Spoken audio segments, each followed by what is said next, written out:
ರಾವಣನಾದ ಲಂಕೇಶ್ವರ ದಶಕಂಠ ರಾವಣ ಬೇಟೆಗಾರನ ಕಣ್ಣಿಂದ ತಪ್ಪಿಸಿಕೊಂಡು ಅದೆಷ್ಟು ದೂರ ಹೋದರು. ಬೆಂಬಿಡದೆ ಗುರಿ ಇಟ್ಟು ಬೇಟೆ ಆಡುವ ಸಾಮರ್ಥ್ಯ ಈ ದಾನವಂತನಿಗೆ ಚೆನ್ನಾಗಿ ಗೊತ್ತು. ಬೇಟೆ ಆಡಲು ಬೆನ್ನಟ್ಟಿ ಬಂದಾಗ ಖುಷಿಯಾಗಿ ಅದನ್ನು ಜಾರಿಕೊಳ್ಳಲು ಬಿಡಬಾರದು. ಆ ಬೇಟೆಗಾರ ಕೆಟ್ಟ ಅಂತಾನೆ ಆಟ. ಇದುವೇ ಈ ದಾನವಂತನ ಹಠ. ಘಟ ಉರಿಳಿದರೂ ಚಿಂತೆ ಇಲ್ಲ, ಹಠ ಸಾಧಿಸದೆ ಹೋದ್ರೆ ನನಗೆಲ್ಲಿಲ್ಲದ ಸಂಕಟ. ನೆಲಕ ಬಿದ್ರೆ ಮೀಸೆ ಮಣ್ಣಾಗ್ಲಿಲ್ಲ ಅನ್ನೋ ಜಾತಿಗೆ ಸೇರಿದವನಲ್ಲ ನಾನು. ಸೋಲನ್ನೊಪ್ಪಿಕೊಳ್ಳುವವನೇ ಶೂರ, ಸೋಲದಂತೆ ಎಚ್ಚರ ವಹಿಸುವವನೇ ತೀರ.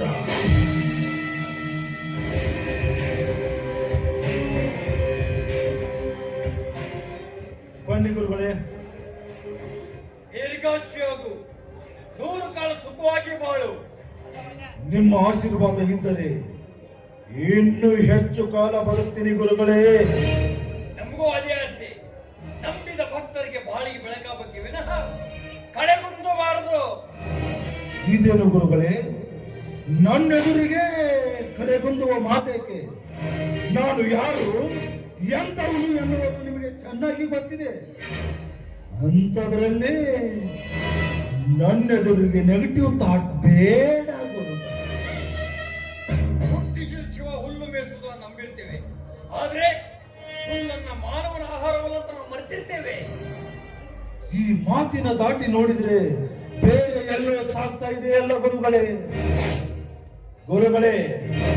ಸುತ್ತಿ ಬೆಳೆಸಿ ಮಾತನಾಡುವುದನ್ನು ಬಿಟ್ಟ ಏನು ವಿಷಯ ತಂದಿದ್ರಿ ಅಂತ ಬೇಗ ಹೇಳಿ. ಸಮಾಧಾನ ಕೇಳಿದ್ದಾನು ಅಂತ ಹೇಳ್ತೀನಿ. ಆ ಜಾಗೀರ್ದಾರ್ ಜಯವರ್ಧನ ಹೆಂಡತಿಯಾದ ನಿಮ್ಮ ತಂಗಿ ಲೋಕದಲ್ಲೇ ಇಲ್ಲ. ಗುರುಗಳೇ,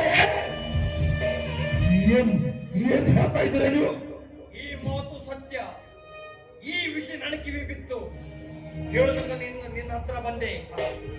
ಒಡತಿಯ ಸಹಜವಾಗಿ ಸತ್ತಿದ್ದಾರೋ ಅಥವಾ ಸಾಯಿಸಿದ್ದಾರೋ ನನಗೆ ಅನುಮಾನ ಬಂತು.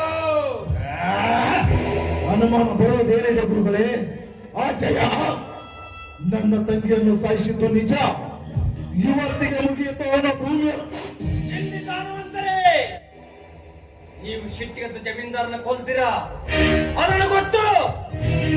ಆದ್ರೆ ನಿಮ್ಮ ತಂಗಿ ಆತ್ಮಕ್ಕೆ ಶಾಂತಿ ಸಿಗತ್ತಾ? ಗುರುಗಳೇ, ನಾನೀಗ ಏನ್ ಮಾಡ್ಬೇಕು? ನಿಮ್ಮ ತಂಗಿ ಅಂತ ಸಂಸ್ಕಾರ ಮಾಡಿ ಎಲ್ಲ ಕಾರ್ಯ ಮುಗಿಸಿ ಆಮೇಲೆ ಅವ್ರ ಕೇಸ್ ಹಾಕ್ರಿ, ಸೇಡ್ ತೀರಿಸ್ಕೊಳ್ಳಿ. ಮುಂದಿನ ಐಡಿಯಾ ನಾನು ಕೊಡ್ತೀನಿ. ಸರಿ, ಬನ್ನಿ ಹೋಗೋಣ. ನೀವು ಹೋಗಿ ಬನ್ನಿ, ನಾನು ಮಠಕ್ಕೆ ಹೋಗ್ತೀನಿ. ಓಂ ನಮಃ ಶಿವಾಯ, ಓಂ ನಮಃ ಶಿವಾಯ, ಓಂ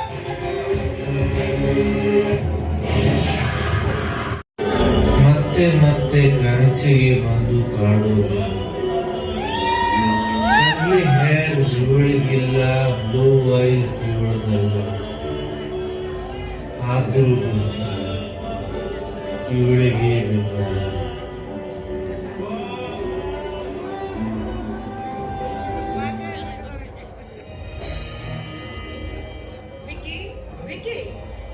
ಯಾವ ಲೋಕದಲ್ಲಿದ್ಯಾ? ಪ್ರೇಮ ಲೋಕದಾಗ ನೀನು ನಿನ್ನ ನಮ್ಮ ಮನೆಯವರಿಗೆ ಒಪ್ಪಿಸಿ ಯಾವಾಗ ಮದುವೆ ಮಾಡಬೇಕು ಅನ್ನೋ ವಿಚಾರದಾಗ ಅದೀನಿ. ಅಂದ್ರ ನಿಮ್ಮ ಅಣ್ಣ ನಮ್ಮಿಬ್ಬರ ಮದುವೆಗೆ ಒಪ್ಪಿಗೆ ಕೊಡಲ್ಲ ಎಂಬ ಭಯವೇ ನಿಮಗೆ? ಭಯ ಈ ವಿದ್ಯೆ ಭಗವಂತನ ಬಿಟ್ರೆ ಇನ್ಯಾರಿಗೆ ಭಯ ಪಡೋದೇ ಇಲ್ಲ.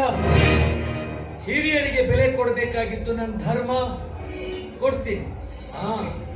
ಅದು ಅವ್ರು ಉಳಿಸ್ಕೊಂಡ್ರೆ ಮಾತ್ರ. ನನ್ನ ವಿಷಯ ಇರ್ಲಿ, ನೀನು ನಿಮ್ಮ ಮನೆಯಲ್ಲಿ ನಮ್ಮ ಪ್ರೇಮದ ವಿಷಯ ತಿಳಿಸಿದೀಯಾ? ನಿಮ್ಮ ತಂದೆಯವರು ನನ್ನ ಮದುವೆಗೆ ಒಪ್ಪಿಗೆ ಕೊಟ್ಟರು. ದಾರಿ ತಪ್ಪಿ ಕತ್ತಲೆಯಲ್ಲಿ ಕಾಡು ಸೇರಿ ಅಲೆಯುವ ಕ್ರೂಡಂಗಿ ದಾರಿ ತೋರರು ಪರಾರಾದ್ರೆ ಏನಂತೆ? ಊರು ಸೇರಿಸಿದ್ರೆ ಬೇಡ ಅನ್ನುತ್ತಾನೆ ಆ ಕುರುಡ. ಅದರಲ್ಲಿ ಕೈಯಲ್ಲಿ ಕಾಸಿಲ್ಲದಿಗೆ ಹಾಸಿಗೆ ಹಿಡಿದ್ರು ನನ್ನ ತಂದೆಗೆ ಮಗಳ ಮದುವೆ ಮಾಡ್ಬೇಕೆಂಬ ಆಸೆ ಬಿಸಿಲು ಕುದುರೆಯಂತೆ ಬೆನ್ನತ್ತಿ ಕಾಡುತ್ತಿದೆ. ಹೀಗಿರುವಾಗ ವರದಕ್ಷಿಣೆ ಇಲ್ಲದೆ ವಿದ್ಯಾವಂತ ವರ ಮಗಳ ಕೈ ಹಿಡಿತಾನೆಂದ್ರೆ ತಿರುಕಣ್ಗೆ ಕನಸಿನಲ್ಲಿ ಅರಸನಾದ್ರೆ ಎಷ್ಟು ಸಂತೋಷವಾಗುತ್ತೋ ಅಷ್ಟೇ ಸಂತೋಷ ನಮ್ಮ ತಂದೆಗೂ ಆಗುತ್ತದೆ. ನೋಡಕಲ್ಲ, ಬೇರೆಯವರ ಸಂತೋಷನೇ ನನ್ನ ಸಂತೋಷ, ಬೇರೆಯವರ ದುಃಖನೇ ನನ್ನ ದುಃಖ. ನಾನು ಚೆನ್ನಾಗಿರ್ಬೇಕು, ನನ್ನ ಸುತ್ತಿರೋ ಜನನು ಚೆನ್ನಾಗಿರ್ಬೇಕು ಅಂತ ಬಯಸುವ ವ್ಯಕ್ತಿ ನಾನು. ನ್ಯಾಯಬದ್ಧವಾಗಿ ಬದುಕ್ಬೇಕನ್ನೋ ಜಾಯಮಾನ ಕಣೆ ನಮ್ದು. ಈ ನಿಮ್ಮ ನಿಷ್ಕಲ್ಮಶವಾದ ದೇವಿ ನನ್ನನ್ನು ಪ್ರೇಮೆಂಬ ಜಾಲದಲ್ಲಿ ಸಿಲುಕಿಸಿದ್ದು ವಿಕಿ. ಏ, ಡೋಂಟ್ ಟಚ್ ಮೀ, ಮುಟ್ಬೇಡ ನನ್ನ. ಯಾಕ? ಇದೀಗ ನನ್ನ ಮನಸ್ಸಿಗೆ ಏನೋ ಅಂದಿಲ್ಲ. ನಿಷ್ಕಲ್ಮಶವಾದ ಹೃದಯ ಅಂದೆ. ಹಾಗಾದ್ರೆ ಮದುವೆಗಿಂತ ಮುಂಚೆ ಮೈ ಕೇಳೋ ಹೃದಯಕ್ಕೆ ಏನಂತಾರ? ಕಲ್ಮಶ ಹೃದಯ ಅಂತಾರ. ಹಾಗಿದ್ರೆ ಈಗ ನೀ ನನ್ನ ಮುಟ್ಟಿ ನನ್ನ ಹೃದಯನ ಕಲ್ಮಶ ಮಾಡಬೇಕು ಅನ್ಕೊಂಡಿದ್ಯಾ? ಆ ಬರೀ ಮುಟ್ಟಿದ್ರೆ ಏನಾಗುತ್ತೋ?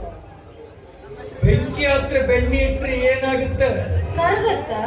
ಆ ಹಂಗ ಇವೆರಡು ಕರೆಂಟಿನ ವಾಯರ್ ಇದ್ದಂಗ, ಒಂದು ಪ್ಲಸ್ ಇನ್ನೊಂದು ಮೈನಸ್, ಒಂದಕ್ಕೊಂದು ಕೂಡಿದ್ರ ಬೆಂಕಿ ಬೆಂಕಿನ ಹತ್ತತ್ತ.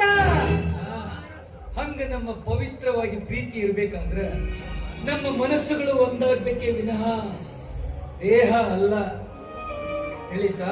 ನಾನಂತವಳಲ್ಲ, ನಾನು ಅಂಥವನಲ್ಲ. ನನಗ್ ಡೌಟು. ನೀನು ನಮ್ಮ ಖಾತಾನದ ಮೇಲೆ ಡೌಟ್ ಪಡಬೇಡ. ಒಂದು ಪೈಸೆ ವರದಕ್ಷಿಣೆ ತೆಗೆದುಕೊಳ್ಳಾರ್ದೆ ನಿನ್ನನ್ನ ಮದುವೆ ಮಾಡ್ಕೊಳ್ತೀನಿ ಅಂತ ಪ್ರಮಾಣ ಮಾಡಿ ಹೇಳ್ತೀನಿ.